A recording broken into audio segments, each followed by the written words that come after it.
जी, आज हम लोगों ने समाजवादी पार्टी की ऑफ़िस का ऑफिशियल ऐलान किया।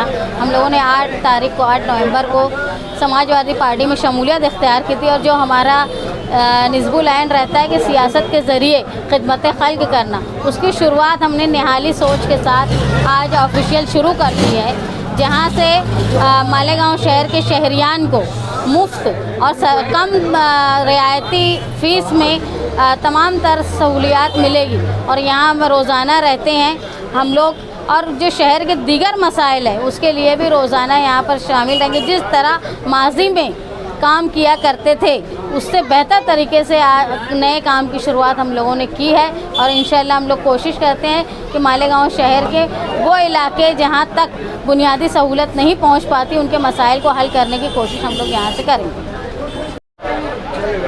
समाजवादी पार्टी ने एक बड़ी जिम्मेदारी आपको दी है, किस तरह से आप आवाम के काम करेंगे, खासकर पवार के मामले में?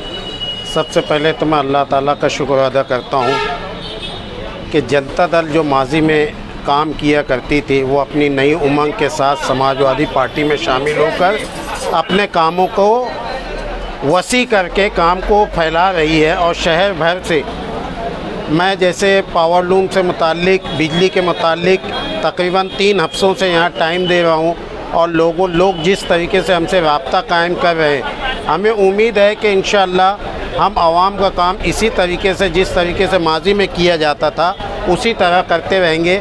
और मैं यहाँ पर ऑफ़िस में जब अपना टाइम 7 से 9 जो टाइम बैठने का है उसमें देख रहा हूँ कि हमारी अज़ीज़ा शान हिंद सल्लमहा हर वक्त तो यहाँ मौजूद होती हैं और शहर भर के अवामी मसाइल को देखते हैं। इसी तरीके से मुस्तकीम डिग्निटी साहब ये भी ऑफ़िस में आते जाते और शहर भर में घूमकर लोगों का काम देख रहे हैं। मुझे उम्मीद है कि इंशाअल्लाह ताला हम आवाम के काम पूरा करने में खरा उतरेंगे। मुझे इस बात का तो पूरा यकीन है कि हम आवाम का काम इंशाअल्लाह बराबर करते रहेंगे।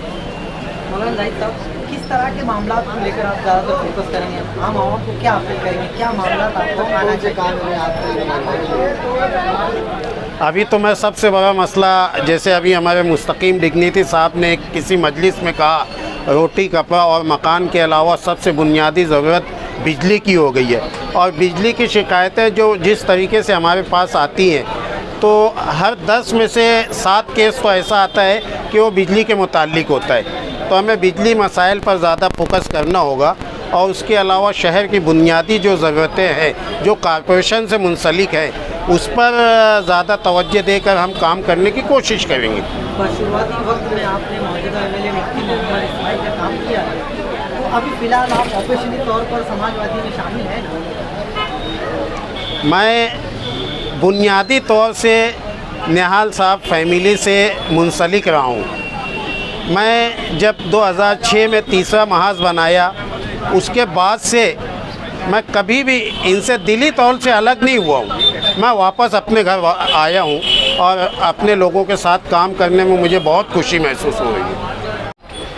जी मोइन भाई, यहाँ पर मेडिकल तौर पर भी कई सारी सहूलियत देने वाले, मशवरे देने वाले, और आगे किस तरह से काम किया जाने वाला है उसको लेकर जानते हैं। इससे पहले भी जब यहाँ पर लोगों की सहूलियात के लिए अवामी राब्ता ऑफिस पर कामकाज शुरू किए गए थे, मेडिकल के ताल्लुक से यहाँ रहनुमाई तब से जारी है।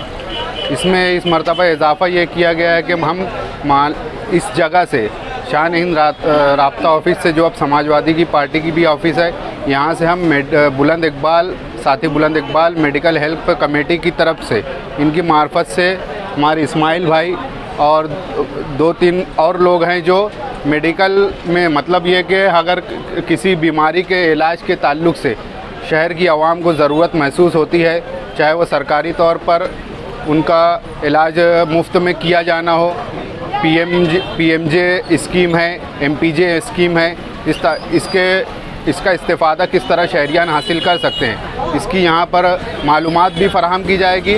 और इसके साथ ही अब इससे आगे बढ़ते हुए इसके लिए हम रजिस्ट्रेशन यहाँ पर करने की कोशिश करेंगे, ताकि शहरियान जो बाहर हॉस्पिटल में जाकर, चाहे वो नासिक, बम्बई या और किसी और शहर जाकर रजिस्ट्रेशन की जो तकलीफ़ होती थी, वो उस तकलीफ़ से निजात पा सकें। और इसी तरह जो सरकारी स्कीमों में जिन बीमारियों का इलाज नहीं होता है, उसमें भी हम ये कोशिश करेंगे कि महाराष्ट्र भर के बड़े से बड़े हॉस्पिटल में उन बीमारियों का इलाज कम से कम और मेयारी दर्जे का किया जा सके।